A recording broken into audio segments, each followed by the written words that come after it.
Here is your Sunday nugget. I hope that you're all having a fantastic Sunday.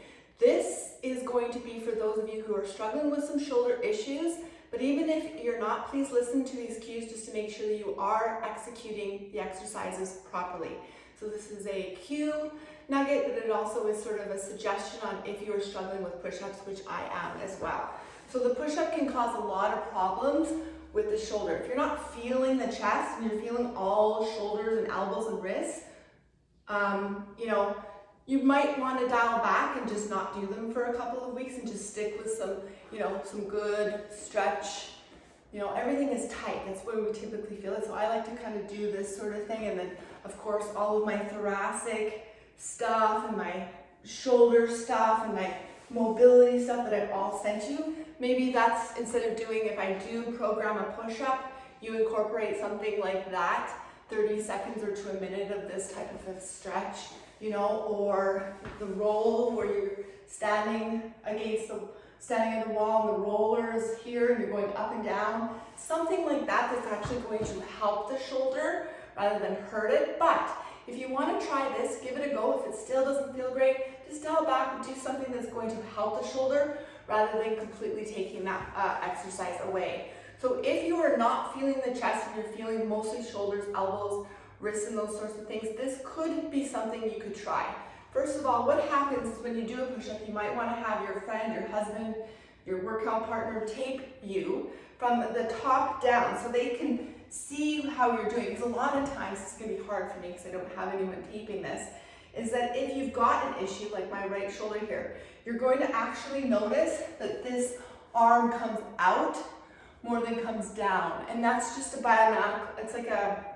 biomechanically your body's trying to adjust and take away some of the discomfort. So you're already compromising your form and working muscles that shouldn't really be included in that movement. So, have someone take a look at you from the top down and see if maybe that sore side is having you move out to the side. That's sort of the first tip. Pay attention to that. And then if that's not happening but you're still feeling discomfort, I want you to be mindful about where you're placing your pressure. So if you've got some shoulder issues, the tendency is to put pressure in the inner palm of your hand. So be more mindful of putting the pressure in the whole entire palm of your hand. That, just like when you do a squat, that's why I really recommend bare feet or something that, just not a running shoe basically, but even something like a Converse where your feet are a little bit more, there's no support basically, but obviously no shoes is always going to be better. This is the same concept, right? All pressure on all of your hands, so there's no compromising and there's no extra pressure on the shoulders that are bothering you.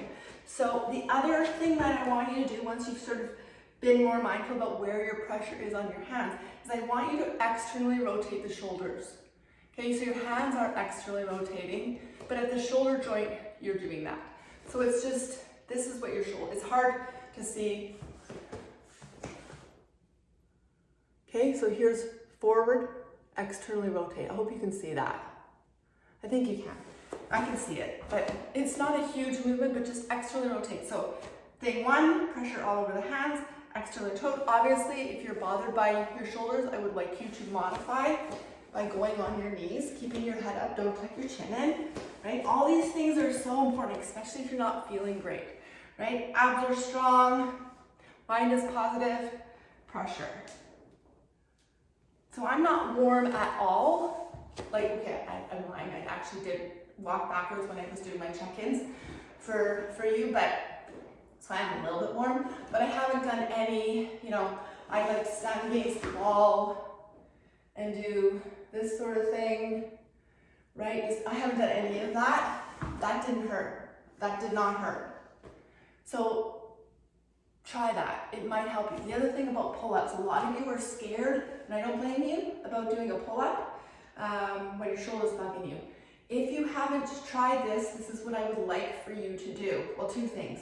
I should grab a band just a sec.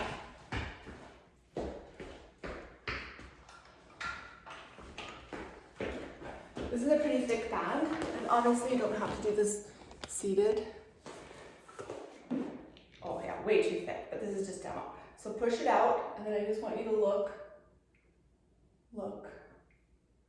So we're just taking pressure. No, that shoulder is not happy. This is too much work. Is trying to get some extra pressure off some of these back muscles to help with that shoulder. So daily, again, if you can't do something, just figure out something that I've showed you that's going to help make you feel better instead of doing the exercise that's just causing consistent irritation on that joint. So that's, I look 5 times, so push this, open, so I'm already feeling more warm so it doesn't hurt. And then I go 5, 4, 3, 2, 1, and then I would slowly, you can see, right? You can see the compensation on my body, right? It is what it is. I'm dealing with it the best I can. Probably not as good as I should. Or the pull-up, change the grip, right? This is a pretty scary grip if you've got some situations going on. Grab a thicker band, right? Use a gravitron and take more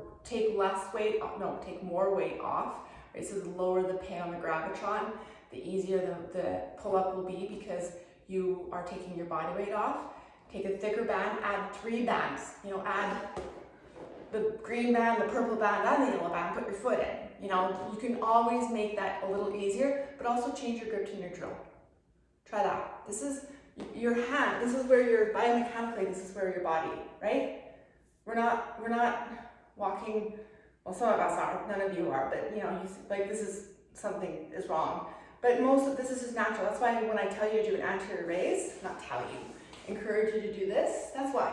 Because this is awkward. This is not biomechanically how we hold our body or should hold our body, especially as we get older. So we're just helping our body up to keeping it neutral. Give that a try, but make sure you're dropping your scapulas down. Just from that conversation that we had on the Facebook page, just like Jana said, her husband was right, Chris was right. Drop the scapula, right? If you're like this, as we all are, right? Day to day, we're stressed out like crazy lunatics. Then do it in everything, right? Push-ups and stuff. So that's my little nugget for today. We have got just a few more weeks of this, what are we in? Is this spring? Spring? Oh Lord, perimenopause is hitting me hard this morning. Anyways, I think we're in week 10 this week, 10, 11, 12, which gives us 2 more weeks. I'm deloading you on the 12th week because we are going to be starting, this is the spring, this is the winter session. Spring is coming, right, in April. So I want to start that April session, or that spring session in April, first week of April. So we've got 2 more weeks and then we just switch it up again. I would like for you to continue to push, heavy, hard, as long as you can, because the last week of March is going to be a deload or a week off if you need it. And so that's the calendar. So keep pushing, ladies. You're all doing fantastic. And if you need a little kick in the butt, this is my kick in the butt to remind you that each and every day you choose you for 45 minutes to an hour each day. You're a better person for it. You're a better wife for it. You're a better friend for it. You're a better spouse for it. You're a better mother for it. Everyone in your circle, in your life, benefits from you making you a priority.